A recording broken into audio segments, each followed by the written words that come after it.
Okay, this podcast is on section 2 of the Chemistry of Life unit, and this one is only on lipids. So we did carbohydrates and we did our basic chemistry there.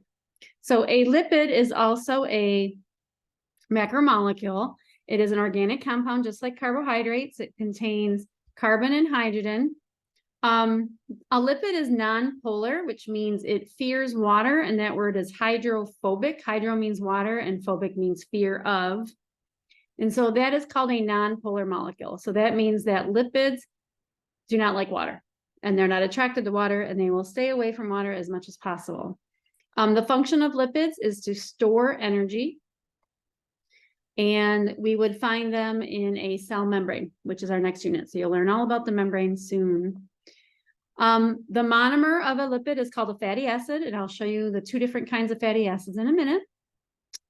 All right, so this is the general idea of what a fatty acid is. Again, this is the monomer of a lipid. Most lipids, there is an exception, contain fatty acids.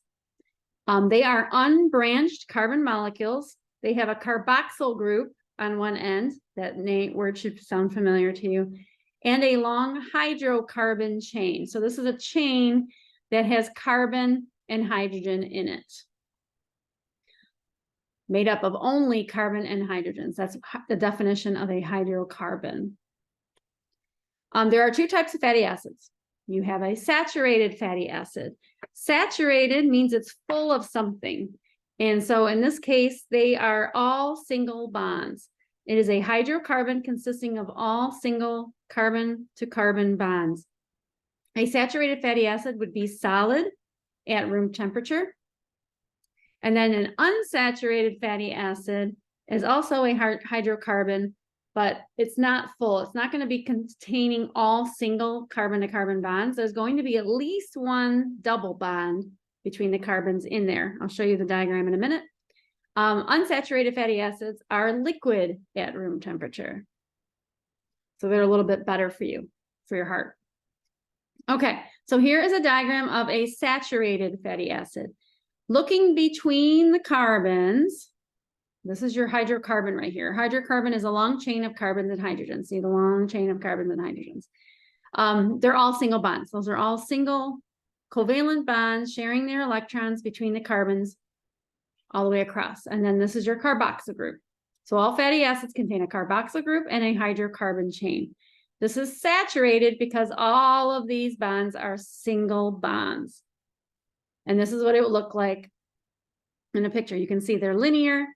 It says saturated fats are solid at room temperature. So this is like your butter, your Crisco, your solid fats. Animal fat is another example. Where an unsaturated fatty acid also has a carboxyl group, also has a hydrocarbon chain. However, look at these double bonds in here. Some unsaturated fatty acids might just have one of these double bonds. They look like equal signs. Some of them will have more than one. If they have more than 1, 2, 3, or whatever, then they're usually called polyunsaturated fatty acids. And you might have seen these terms on your food packages that you eat. So if you look at the picture compared to the saturated fatty acid, when you get that double bond in there, it kinks and it causes a bend. And so unsaturated fats end up being liquid at room temperature. And so these are your olive oil, your vegetable oil, peanut oil, things that are liquid, that are fats. Okay. All right. There are 3 categories or groups of lipids that contain fatty acids. And here we go. We're going to go through each one of these. One of them is a triglyceride. Triglycerides, look at the word tri. Tri means 3. Glyceride means fat. So triglycerides consist of 3 fatty acids and one molecule of a molecule called glycerol. That's an alcohol. And I'll show you what that looks like in a minute. Triglycerides typically have high melting points, and they're solid, though, at room temperature. This is like a typical fat, if you think of a fat. Common saturated triglycerides are butter and the fats in like animal meat. Unsaturated triglycerides are in plant seeds. All right, so here's a diagram of a triglyceride actually being made. So this is 3 fatty acids. See the 1, 2, 3. Here's one, here's one, here's one. Fatty acids. There's 3 of them. Tri means 3. They're going to bond with a glycerol molecule, which is right here. It's a simple 3-carbon molecule. And to bond the glycerol to the 3 fatty acids, we're going to do a condensation reaction. We're going to remove water here, right? One molecule gets the OH taken off. The fatty acid in this case is getting the hydrogen taken off. We're going to do that 3 times to make this triglyceride, which is the full molecule right here. And so 3 waters were removed. That is called a condensation reaction. And so here's a triglyceride, 3 fatty acids bonded to a glycerol molecule. And in this case, and I think this is kind of shortened for effect, but these are saturated. I don't see any double bonds.